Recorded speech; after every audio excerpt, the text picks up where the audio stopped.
하나님 말씀은 마태복음 5장 9절 말씀을 두 번 말씀을 읽도록 하겠습니다. 다 같이 말씀을 한번 읽어보겠습니다.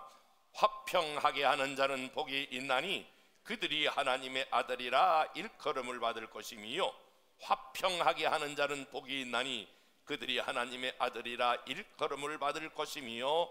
아멘. 저는 연속해서 이 팔복에 대한 말씀을 주일날 낮에 말씀을 나누다가요, 지난주일은 부활절이라 부활절 말씀을 전했습니다. 오늘은 팔복의 7번째 말씀인 화평케 하는 자의 복, 이런 말씀으로 은혜를 나눌 거거든요. 여러분, 먼저 축복하기는 여러분들이 어딜 가든지 화평케 하는 사람이 되는 은혜가 있기를 축복합니다. 왜냐하면 이 땅에 사는 사람들은 두 종류에 속해 있습니다. 내가 어디를 가든지 가는 데마다 불화를 일으키는 데가 있어요. 서로 그 사람이 가면 평화롭고 좋은 그러한 공동체도 그 사람이 소속하면 이상하게 이쪽 저쪽이 서로 시기하고 질투하고 미워하고 싸우고 분쟁을 일으키는 트러블 메이커가 있는가 하면, 어떤 사람은 그 사람이 가는 데마다 서로 갈등하고 분쟁하고 시기하고 막 서로 질투하다가 그 사람이 가면 이상하게 서로 화해가 되고 하나가 되는 이런 평화를 가져오는 사람, 화평을 가져오는 사람, 피스메이커가 있는데, 여러분은 피스메이커로 오늘 화평케 하는 복을 얻는 이런 놀라운 시간 되기를 주님의 이름으로 축복합니다. 그런데 말이에요, 이 화평케 하는 자는 예수님의 그 6번째 복인, 이런 말씀 있잖아요. 마음이 정결한 자는 복이 있나니 그들이 하나님을 볼 것이며 라고 하는 말씀 다음에, 그 다음에 화평케 하는 자가 복이 있다, 그들이 하나님의 아들이라 일컬음을 받는다 라고 하는 것입니다. 평화를 깨트리는 것 중에 하나가, 하나님과 나도 마찬가지고 사람과 사람 사이에 평화를 깨트리는 무서운 적이 있는데 그게 바로 죄예요. 그래서 그 앞에 정결케 되는 자는 복이 있다라고 먼저 하신 말씀이 거기에 있는 거예요. 죄가 들어오면 나와 하나님과 사이가 깨져요. 죄가 들어오면 인간과 인간 사이가 깨어진다라고 하는 거예요. 그렇기 때문에 야고보서 3장 7절 오직 위로부터 난 지혜는 첫째는 뭐하고? 성결하고, 다음에는 화평하고. 그러니까 성결이 먼저예요. 먼저 하나님과 나 사이의 죄의 문제가 해결되고, 그리고 나서 사람과 사람 사이도 마찬가지예요. 먼저 죄가 해결되어야 그 다음에 화평이 찾아온다라고 하는 거예요. 성결이 없는 화평은 타협이 되며, 그리고 진실 없는 평화에 불과하다라고 하는 것입니다. 우리는 조금 더 여기서 한번 살펴봐야 돼요. 왜 하나님은 우리에게 화평해야 하는가라고 이렇게 말씀하시고, 화평케 하는 자가 진짜 복받은 사람이다 라고 하신 말씀의 이유가 있는데요, 첫 번째 기억해야 할 것은 하나님의 명령이기 때문에 그래요. 자, 오늘 본문 화평케 하는 자, 피스메이커라고 하는 이 단어는 화평의 의무가 우리에게 있다, 화평케 해야 한다. 이것은 저와 여러분들이 가정에 있든, 여러분이 어떤 직장에 있든, 교회 공동체 안에 있든, 화평케 하는 자, 피스메이커라고 하는 이 단어 속에는 하나님의 명령, 또 하나님 앞에 해야 될 의무가 있다. 고린도후서 5장 18절에 보니까 화목케 하는 직책을 너에게 맡기셨다라고 하는 말씀으로 우리가 주님으로부터 어떤 명령을 받았냐면, 아들아, 사랑하는 딸아, 너는 어딜 가든지 화목케 해야 돼. 그래서 여러분들이 믿지 않는 가정에 여러분들이 만약에 결혼하셨다면 여러분들은 화목케 하는 사명을 가지고 여러분의 가정에 결혼하신 것입니다. 만약에 여러분이 가졌는데 전부 믿지 않는 사람들로 직장이 구성되어 있다면 나는 이런 데서 복음을 전할 수 없어, 나는 여기 믿은 대로 살 수 없어, 그리고 금방 뛰쳐나오지 마시고, 하나님이 날 이곳에 보낸 것은 이곳에 나로 하여금 하나님과 인간이, 인간 대 인간이 화목케 하는 사명을 나에게 주어서 이 직장에 나를 선교사적인 사명을 가지고 이 직장 안에, 이 가정 안에 파송하셨다라고 하는 거예요. 여러분이 특별히 어떤 막 이렇게 공동체에 서로 불화가 일어나고 다툼이 일어나고 시기와 분쟁이 일어났을 때 여러분이 들어갔을 때 무슨 생각을 가지고 들어가셔야 되냐면, 야, 여기 살벌하네, 야, 여기다가 내가 다치겠네, 야, 여기다가 내가 큰 거 다치겠네, 나도, 야, 여기서 막 의도 터지겠네, 그렇게 생각하지 말고 그 안에 딱 여러분의 어떤 환경에 주어지면 하나님 앞에 무슨 생각을 하셔야 되냐면, 하나님이 나를 이곳에 화평케 하는 직책, 화평케 하는 사명을 주셔서 여러분 그 공동체 안에 여러분들을 파송한 줄로 믿습니다. 그러니까 내가 속해 있는 공동체가 지금 우리 가정이 예수 믿지 않는다고 불평할 이유가 없는 거예요. 내가 믿지 않는 그러한 직장이라고 여러분이 불평하셔도 되지 않는 거예요.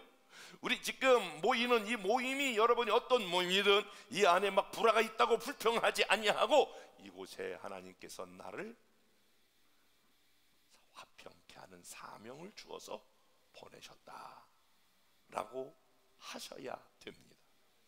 하나님께서 우리를 왜 화평케 하라고 말씀하셨냐면 주님과 교제하기 위해서입니다.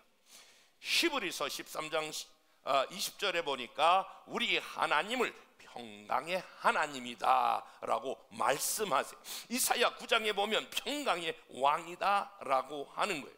그러니까 여러분,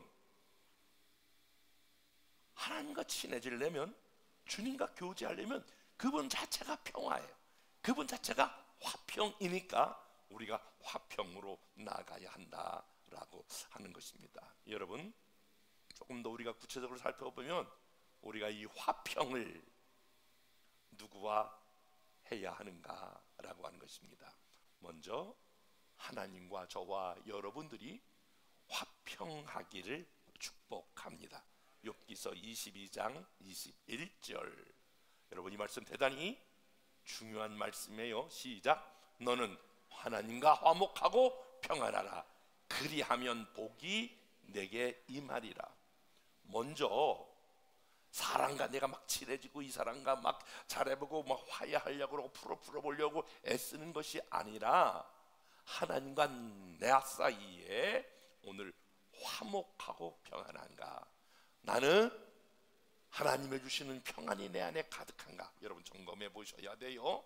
하나님과 나는 늘 잘 소통하고 있는가, 화목하고 있는가. 만약에 그렇다면 복이 내게 임하리라 라고 하는 거예요.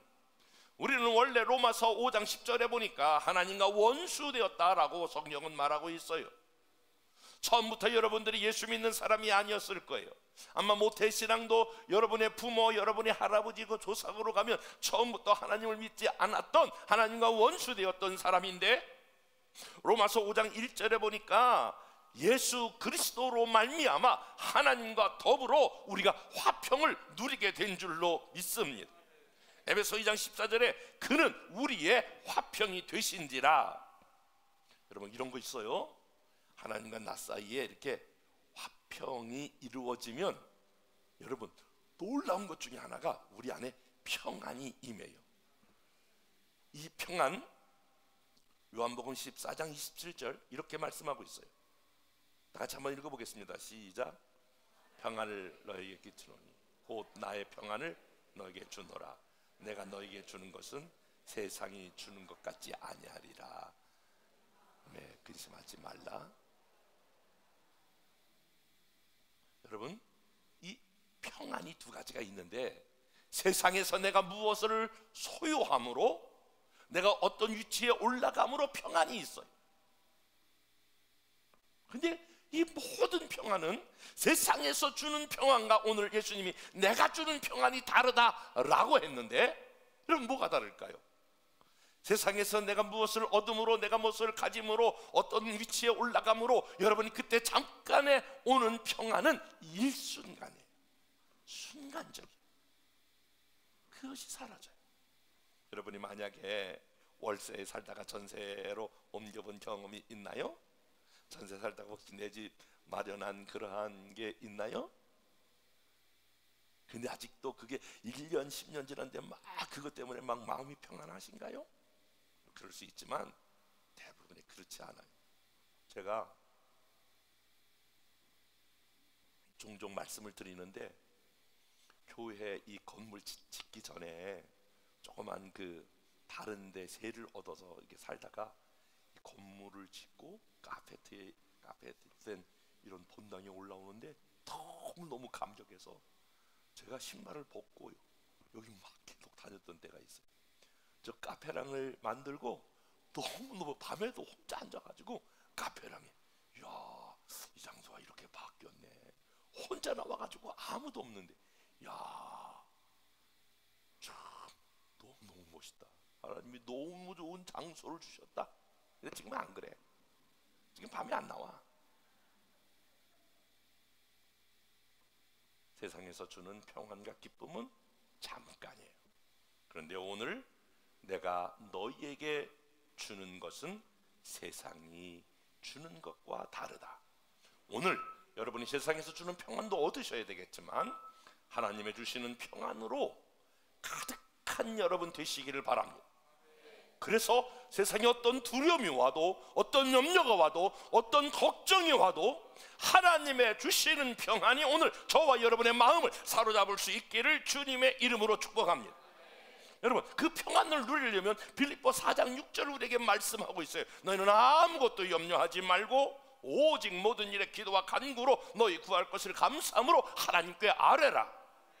그리하면 모든 지각에 뛰어난 하나님의 평강이 그리스도 예수 안에서 너의 마음과 생각을 지키시리라. 여러분, 한번 여러분에게 이렇게 안내하고 이렇게 여러분에게 조금 더 도전할게요. 여러분, 매일매일 나는 하나님의 주시는 평강이 함께 하시길 원하시면 아멘. 그러면 우리 하나님이 평강이 하나님인 것을 알고 우리가 살아가는 동안에 얼마나 많은 염려와 걱정이 많아요. 하루에 수십 가지, 많으면 수백 가지, 여러분이 수없이 많은, 하루도 어쩌면 잠을 편히 자지 못할 만큼 오는 그런 어려움이 있어요. 그런데 성경은 아무것도 염려하지 말라. 오직 모든 일에 기도와 간구로 너희 구할 것을 감사함으로 하나님께 아뢰라. 저도요, 어떨 때 막 숨이 막혀. 그럴 정도로 크고 작은 막. 그러면 제 안에서 어떤 일이 작동하냐면, 하나님, 제가 이런 얘기를 들었어요. 하나님, 이런 문제에 봉착했어요. 내가 해결할 수 없어요. 하나님께 맡겨드려요. 사실 하루에 많을 때는 100번 넘게 제가 이런 기도를 드려요. 지금도 차를 타고 다니면서 수없이 많이 드려요. 교회 안에서나 교회 밖에서나, 주님, 제가 이런 것을 보았어요. 이 문제 어떻게 해야 될까? 이 염려, 이 걱정, 이 근심, 주님 가져가 주세요. 그래서 너의 아무것도 염려하지 마. 오직 하나. 오직 모든 일에, 여러분, 걱정하는 모든 일에, 자녀의 문제나 건강의 문제나 미래의 문제나 저와 여러분의 모든 문제, 기도와 간구로. 기도라고 하는 말은 하나님을 바라보고, 간구라고 하는 말은 기도 제목 하나하나를 올려드리면서 기도와 간구로 이루어질 것을 믿고 감사함으로 하나님께 아뢰라.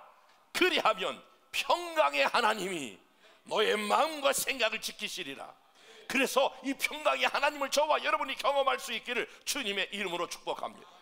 나와 하나님과 사이가 평강이 온 사람은 이 날마다 나 자신에서 평화를 누릴 수 있는 방법을 알고 있는 거예요. 그리고 이웃과도 평화할 수 있습니다. 이런 사람이야말로 드디어 이웃과 평화할 수 있는데, 로마서 12장 18절 다 같이 읽겠습니다. 시작. 할 수 있거든 너희는 모든 사람과 더불어 화목하라. 아멘. 여러분 마음의 각오를 하셔야 돼. 나는 평생 적을 만들지 않겠다. 나는 평생 누구하고도 등을 지지 않겠다. 그래야 여러분에게 오늘 복이 임한다는 거예요. 이 사람은 이래서 마음에 안 들고 저 사람은 저래서 마음에 안 들고 이 사람은 이래서 등지고 저래서 등을 던지면 여러분 아무도 나는 누구하고 사귈 사람이 없는 거야. 나 혼자만 옳다고 생각하지 다 그 사람 곁에는 사람이 없는 거예요. 그러니까 이웃과도 할 수 있거든 너희로서 모든 사람과 더불어 화평해라. 그러면 도대체 우리가 이 화평을 실현해야 될 장소가 어디인가라고 하는 것입니다. 먼저 가정 안에서 화평하셔야 합니다. 나는 여러분의 가정에게 질문합니다. 여러분의 가정은 화평하십니까? 여러분의 가정은 평안하십니까?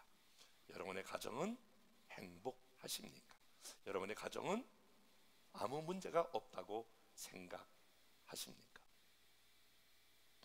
여러분 가정 안에서 평안한 것이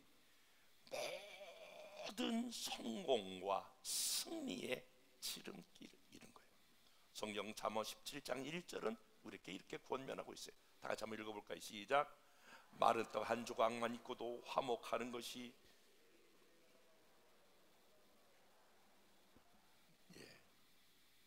한번 생각해 보세요. 가정이 다들 괜찮아요. 엄마도 괜찮고 아버지도 괜찮고 자녀들도 잘나고 형제들도 다 삐까번쩍해. 그런데 매일매일 분쟁하고 싸워. 서로 죽이려고 막 서로 못마땅해가지고 서로 조금 더 갖겠다고 난리 버거지를 쳐. 이게 제 단어예요. 그게 무슨 행복이에요? 오늘 성경은 딱 잘라 얘기하고 있어요. 마른 떡 한 조각을 갖고도 화목하는 것이 비록 풍요롭고 넉넉하고 쌀 곳이 없도록 그런 창고는 없을지라도 조그만 반찬 하나를 가지고도 작은 집에서라도 화목하는 것이 매일매일 잔치를 벌이는 그러한 집보다 다투는 것보다 훨씬 낫다고 성경은 우리에게 말씀하고 있어요. 여러분 가정에 화목한 가정 되기를 축복합니다. 한번 옆에 사람과 이렇게 축복해줘요. 가정에서 화목하십시다.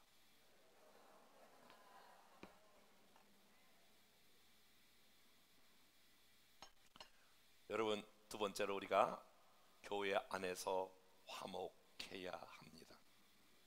데살로니가전서 5장 13절 보니까 너희끼리 화목하라. 우리 안에서 공동체 안에서 화목해야 합니다. 슈퍼셀 안에서 남녀 선교 안에서 장로의 권사의 안에서 화목하는 목회가 가장 행복할 때가 언제냐면 인원이 많으면 행복하고 인원이 적으면 불행하고 그게 아니더라고.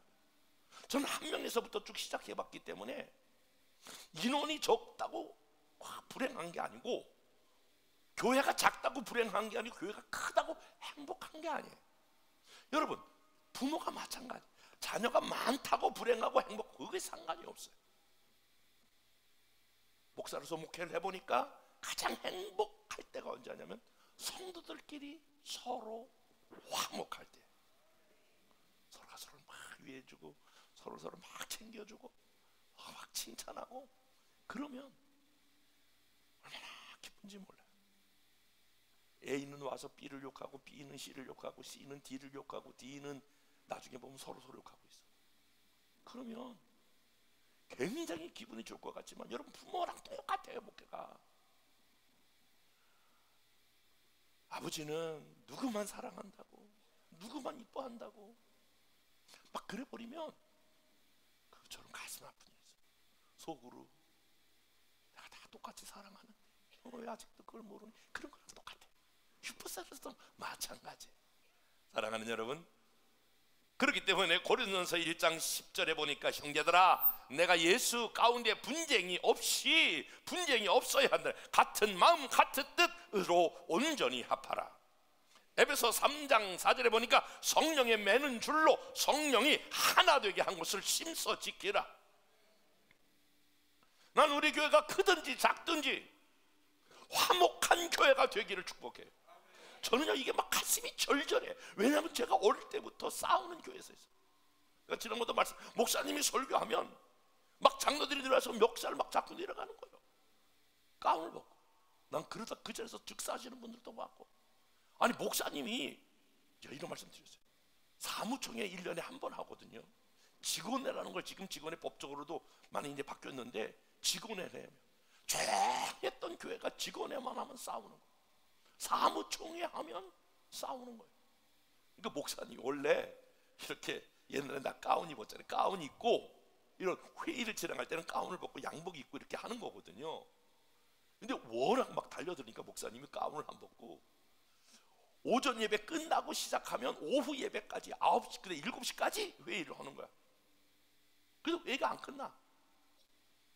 뭔 긴급동의, 난 긴급동의라는 걸 그때 들었는데 긴급동의가 뭔지도 지금 잘 모르겠는데, 어디서 아는지 막 긴급동의도 그렇게 많이 들어오고.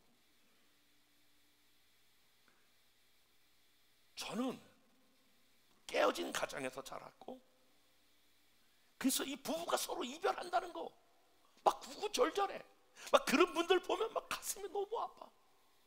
깨어진 교회, 막 갈등하는 교회 보면 너무 고통스러워. 내가 다 어릴 때부터 경험해봤기 때문에 정말 소망 하나 있어. 난 여기서 막 더 큰 교회, 뭐 대단한 거 뭐 제가 하고 싶은 말이 진짜 없어요. 한번 옆에 사람과 악수하면서 우리끼리 화목하자. 시작.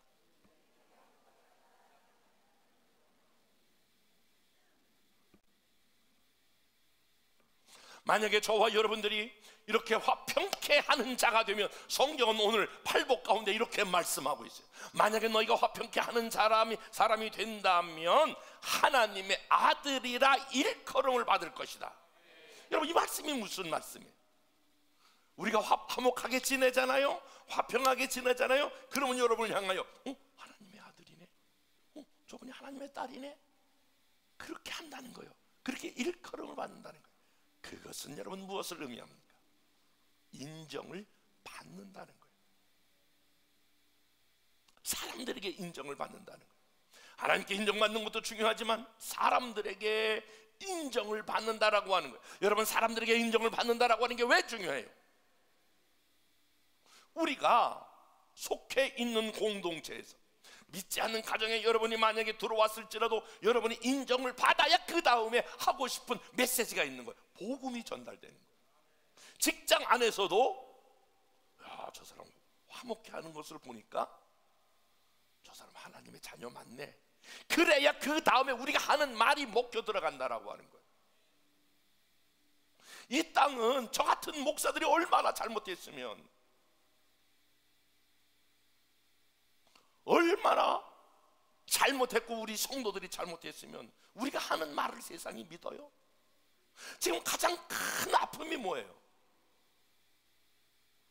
예수 믿는 사람들이 말하는 걸 믿지 않는 거예요. 인정하지 않는 세대예요. 그거는 저 같은 목사로부터 시작을 해서 우리 모두가 하나님 앞에 곰곰이 생각해야 될 지점이에요. 저 사람 교회 다닌다는 거 맞는데? 저 사람 교회 다니는 사람 맞아? 저 사람 목사 맞아? 장로라며? 권사?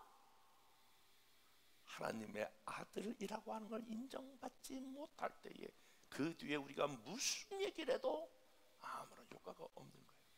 그런데 화평케 하는 자는 하나님의 아들이라 인정을 받는 사람이 될 줄로 믿습니다.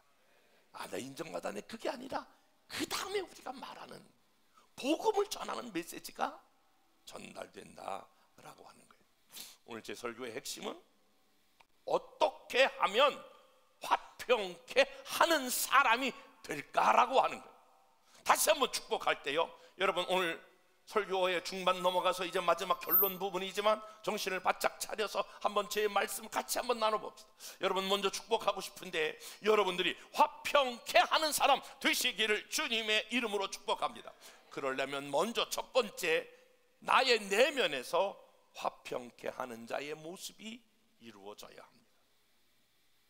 자, 이 말씀은 저를 보세요. 이 시대가 얼마나 갈등이 많은 세대예요.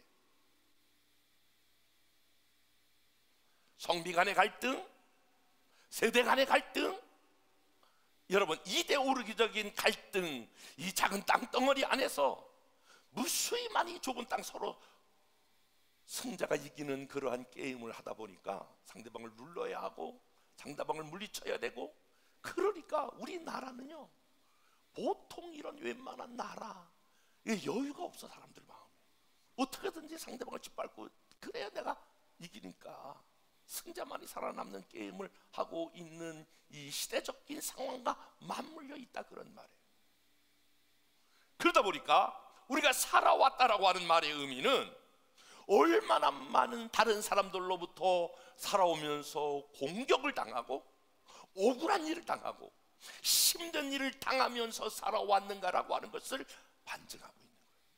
나는 여러분의 생애에, 나는 여러분에게 이야기를 듣고 싶어요. 내가 오늘 이 설교하기 전에 어떤 청년 자매에게 이렇게 물었어요. 자매가 살아가면서 가장 화날 때가 언제예요? 바로 얘기하더라고요. 일부 예배 마치고 내가 그 얘기했어요. 가장 힘들 때가 언제예요? 난 여러분들에게 한 사람 한 사람에게 이렇게 묻고 싶어요. 당신이 가장 억울한 때가 언제였나요? 여러분들은 정당하게 행동했는데 나쁘게 평가받았을 때가 언제인가요? 여러분의 가정 안에서, 남편 안에서, 아내 안에서, 가족 안에서, 여러분의 직장 안에서, 여러분이 공동체 안에서 억울한 일 당한 적이 없나요? 사실은 우리가 한 달을 살아가면서 그런 말을 막 하고 싶을 때가 많아. 저도 많아. 엄청나게 많아. 이거 내가 부당한 대우를 받았어요. 이거 내가 너무 힘든 일이에요. 나는 이러한 것을 받을 그런 이유가 없는데 나는 나에게 너무나 많은 어려움을 당했어요. 그 변정길 교수가 쓴 산상보훈에 보면 예수께서 복이 있다 하신 말씀, 화평케 하는 자는 이 세상에서 환난과 어려운 가운데 살아가는 당사자이다. 주의 사람들에게 악한 일을 당하며 도발을 당하고 있지만 그래도 거기에 대항하지 않고 보복하지 않으며 도리어 화평케 하려고 애쓰는 사람들에게 베푸는 자이다. 우리에게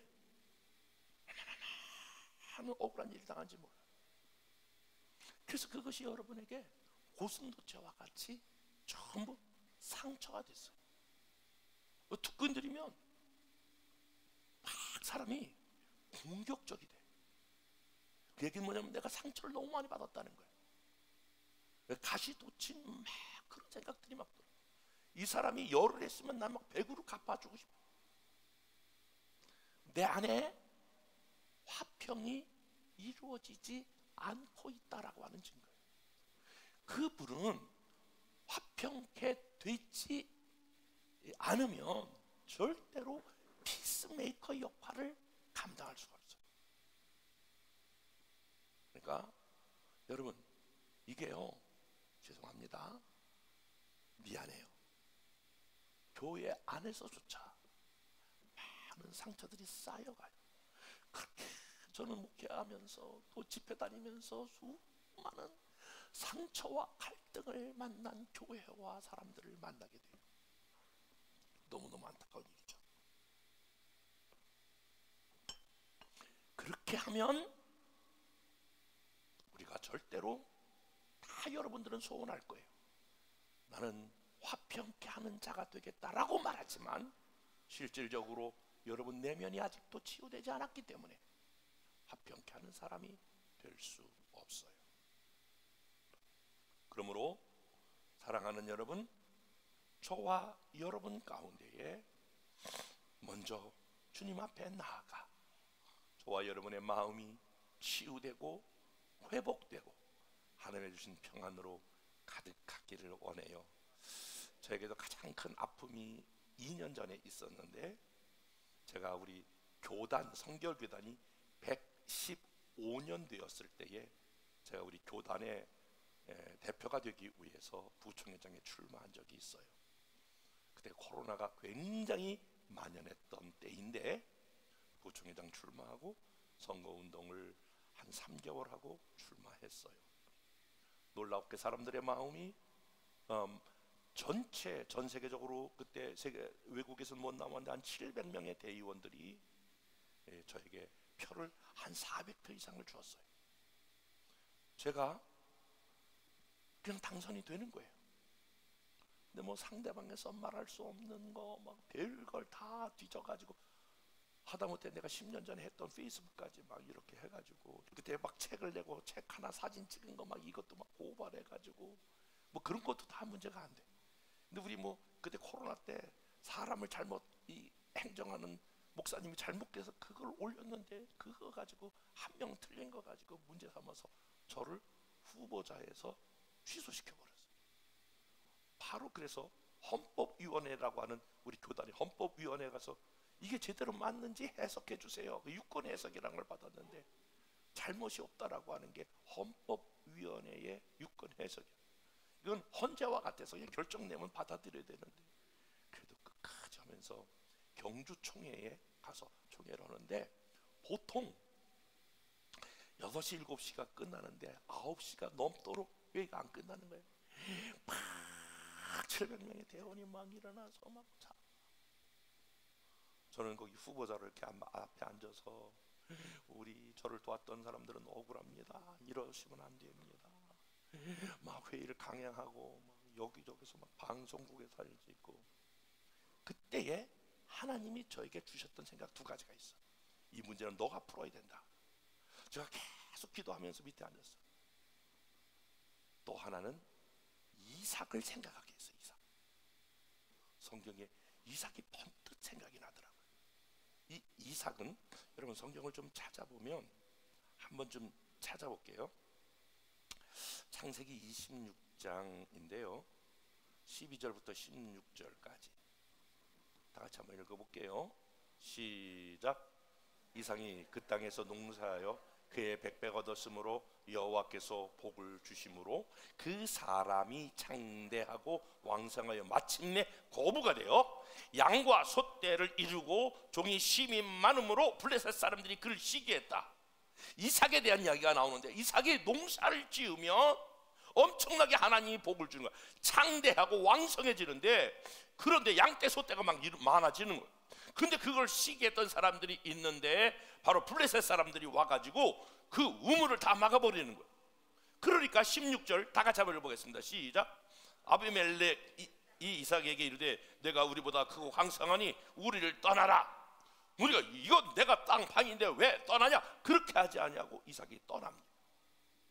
여러분 떠날 때에 이렇게 17절 시작. 이삭이 그곳을 떠나 그랄 골짜기로 장막을 치고 거기 거류하였더니 18절 시작. 그 아버지 아브라함 때에 팠던 우물들을 다시 팠으니 아브라함이 죽을 때에 블레셋 사람이 그 우물들을 메웠습니다. 이삭이 그 우물들의 이름을 그의 아버지를 부르던 이름으로 불렀더라. 그러니까 이삭이 가는 데마다 우물이 잘 나오고 물이 잘 나오니까 거기가 번성해지는데 그때마다 블레셋 사람들이 와서 그 시기에서 쫓아내는 거예요. 이삭이 그걸 다 양보하는 거예요. 그리고 나아가서 여기 21절 22절 시작. 또 다른 우물을 봤더니 그들이 또 다툼으로 이름을 시띠나 하였더라. 이삭이 거기서 옮겨 다른 우물을 봤더니 그들이 다투지 아니었으므로 그 이름을 르호봇이라 하여 이르되 이제는 여호와께서 우리를 위하여 넓게 하였으니 이 땅에서 우리가 번성하리로다. 지금 이삭은 계속해서 어떤 모습을 보여주고 있냐면 양보하는 모습을 보여주고 있어요.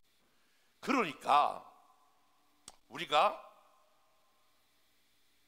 화평케 되려고 하면 우리 내면을 치유받을 뿐만이 아니라 더 나가서 대가 지불을 해야 되는 거예요. 우리는 관계 안에서 꼭 내가 말싸움도 안 지는 사람이 있어요.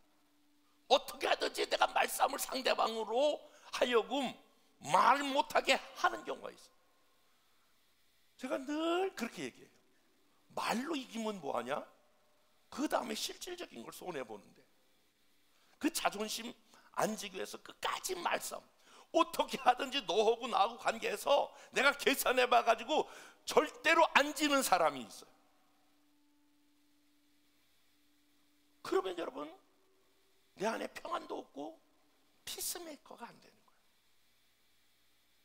조금 손해보는 것 같고, 조금 양보하는 것 같고, 조금 부족한 것 같지만, 저와 여러분들이 어떤 것이라도 마음의 상처를 받지 아니하며, 더 나가서 여러분이 양보하게 되면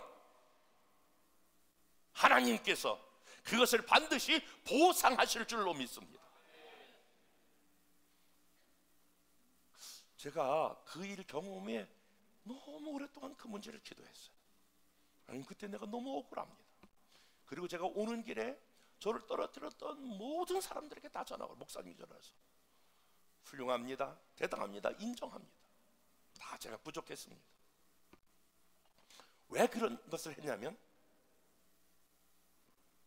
저는 이 선거를 치르는 동안에 조금도 그런 것들이 내 파편에 상처가 되지 않게 하기 위해서, 목회하면서 수없이 많은 그런 것들이 올 때마다 저는 그것을 다 제 사과와 용서로 지금까지 지내봤어요. 그것은 제 안에 그런 것들이 상처로 남지 않게 하기 위해서. 여러분, 어떤 말을 그냥 듣고 여러분이 싸우면 그거 여러분의 상처가 되는 거예요. 그러면 상처가 여러분의 인생을 이끌어가는 거예요. 그러면 절대로 피스메이커가 되지 못하는 거예요. 아니, 제가 여기가 어디라고 지금 거짓말하겠어요? 저는 어떤 일이 있어도 목사님들과 안에 뭐가 있어도 다 마지막에 제가 사과하고, 공개적으로 사과하고, 계속 사과하고. 얼마 전에는요, 정말 제가 잘못한 일도 아닌데 어느 교회 장로님 한 분이 막 일어나가지고 막 난리를 치면서 옷만 잘 입고 다니면 다냐 막 그렇게 얘기하면서 막 우리 이 지방인을 뭐 마음대로 왜 끌고 다니냐, 내가 끌고 다니게 뭐가 있나. 그리고 막 어떤 분은 그렇게 말해요. 목소리만 크면 다냐 막 이러면서 막 난리. 원래 목소리 큰 걸 어떻게 하겠어. 그래서 막 이제 막 저는 안수 받은 지 지금 40년 다 돼가는데, 이제 막 안수 받은 지 6개월밖에 안 되는 막 장로가 일어나가지고 막 나한테 인신 공격을 해야 되는데, 막 여기 막 나 새카만 우리 아들 같은 후배들이 다 앉아 있는데 막 일어나가지고 막 어마어마하게 한 30분 또 나를 타격하는 거예요. 제가 그 얘기를 다 듣고 사람들이 막 내가 어떻게 반응할까?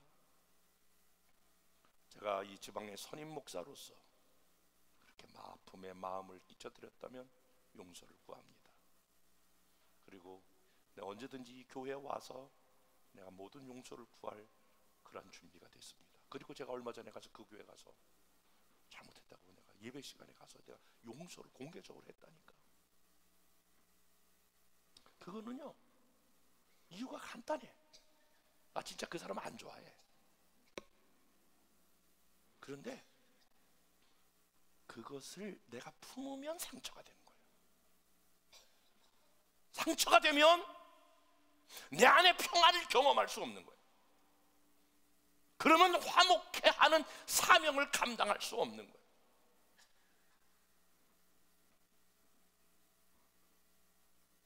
대가 지불을 해야 돼. 내가 죽어야 가정이 살고, 아멘 해봐요. 어떻게든지 남편을 죽여야 돼, 그러지 마시고, 내가 죽어야 가정이 살고, 내가 죽어야 슈퍼셀이 살고, 내가 죽어야 내가 대가 지불을 해야 교회가 사는 거예요. 아생교사, 내가 살면 교회는 죽고, 아생교사, 내가 살면 교회는 죽는 거야. 여러분, 그 말이 맞아. 대가 지불을 해야 되는 거야. 그 일 후에 제가 하나님 앞에 묵상했어요. 하나님, 이 일이 주는 교훈이 뭡니까? 제가 그렇게 막 교단에서도 그 다음에 수없이 제가 한 300통에서 나중에 500통이 되더라고. 목사님, 우리 교단을 살렸다. 살리긴 뭐 살려, 선거도 못 해보고 잘려가지고 지금 오는 주제에 막 우리 교단을 살렸다고. 그래서 아니 뭐 선거도 제대로 보다 표는 제대로 나왔는데 선거도 떨어지는 판에 뭘 살려, 내가 막 속으로 그랬는데, 네, 하나님께서 너무너무 감사한 것은 그래도 그때 그 평안을 주셨어. 그 평안을 유지하고 하나님이 때를 따라 이 모든 것을 보상할 날이 저는 있다고 믿습니다. 사랑하는 여러분, 화평케 하는 자는 복이 있나니 사람들로부터 하나님의 아들이다, 진짜 예수 믿는 사람이다, 진짜 목사다, 장로다, 권사다 인정함을 받을 날이 올 줄로 믿습니다. 그러기 위해서는 먼저 우리가 하나님 앞에 평안을 경험해야 합니다.